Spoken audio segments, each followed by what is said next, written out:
Friends, मेरा नाम doctor शोभित गुप्ता और मैं एक कंसल्टेंट प्लास्टिक सर्जन हूँ न्यू दिल्ली में। और मैं आपको इस वीडियो में ओटोप्लास्टी के बारे में सब कुछ बताऊंगा।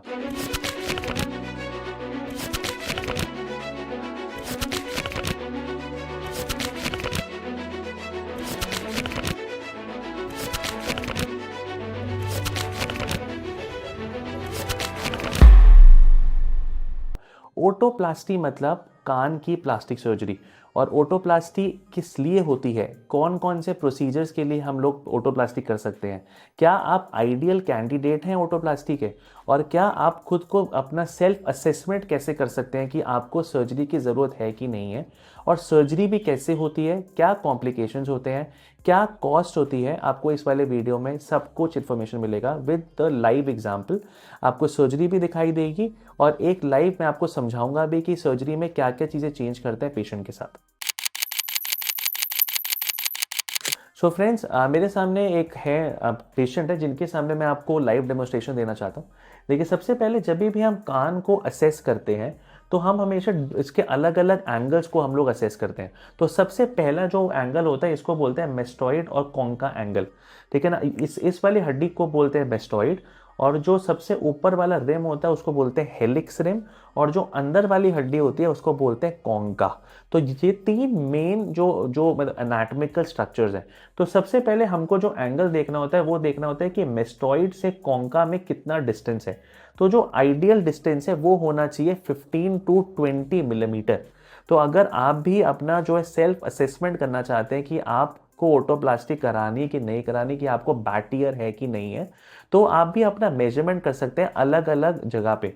सबसे ऊपर आप मेजर कर सकते हैं, फिर आप सेंटर में मेजर कर सकते हैं, फिर आप सबसे नीचे मेजर कर सकते हैं, जिससे आपको एक आइडिया लग जाएगा कि आप ओटोप्लास्टी के अच्छे कैंडिडेट हो कि नहीं हो, और अगर करानी है तो कौन सी सर्जरी करानी है। तो अगर आपका भी मतलब 15 टू 20 मिलीमीटर से ज़्यादा है तो आप ओटोप्लास्टी करा सकते हैं। अब सेकेंड चीज़ जो हम लोग असेस करते हैं वो कान की अनाटमी है। अनाटमी का मतलब है कि कान का जो अंदर की हड्डियों का जो जो स्ट्रक्चर है उसमें हम लोग क्या करते हैं। तो अगर आप कान अगर आप ध्यान से देखोगे तो जो सबसे बाहर चीज़ है उसको बोलते हैं हेलिक्स, और जो इसके अंदर वाली हड्डी है उसको बोलते हैं एंटी हेलिक्स। तो कभी कभी क्या होता है, इनका मतलब किसी किसी पेशेंट्स का एंटी हेलिक्स अच्छा डेवलप नहीं होता।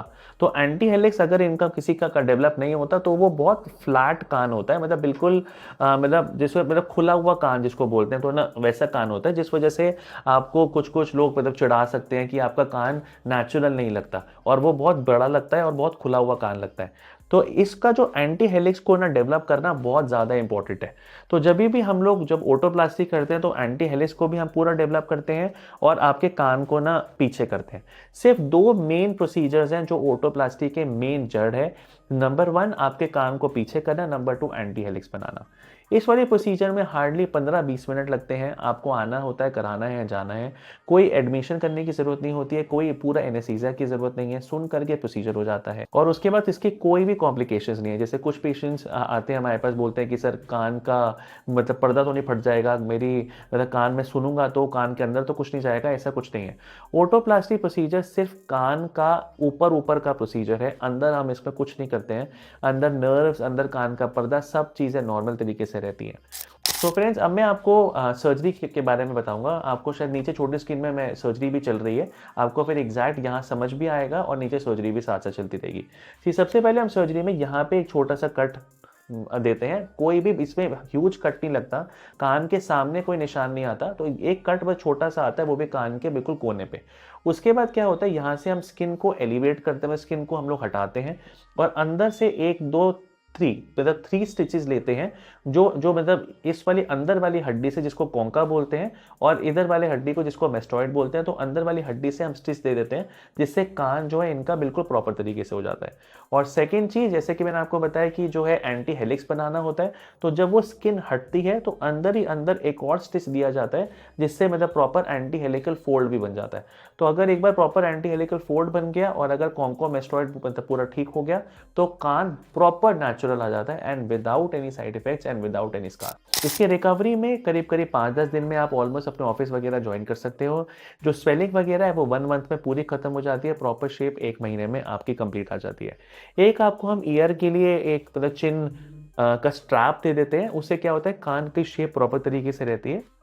जो आपको अप्रॉक्सीमेटली 1 मंथ तक पहनना है। शुरू में 24 घंटे के लिए, उसके बाद आप 10-12 घंटे के लिए भी आप जो है कंटिन्यू कर सकते हैं। कॉस्ट वाइज अराउंड 25,000 रुपये सिंगल कान की रहती है, 50,000 रुपीज़ दोनों कानों की रहती है, लेकिन वो बहुत ज़्यादा वेरी कर सकती है। अगर आपका बहुत ज़्यादा मॉडिफिकेशन है तो थोड़ी सी कॉस्ट ज़्यादा भी हो सकती है, और अगर थोड़े कम मॉडिफिकेशन है तो हल्की फुल्की कॉस्ट कम भी हो सकती है। अप्रॉक्सीमेटली कॉस्ट इतनी रहती है 25,000 एक कान, 50,000 डबल कान।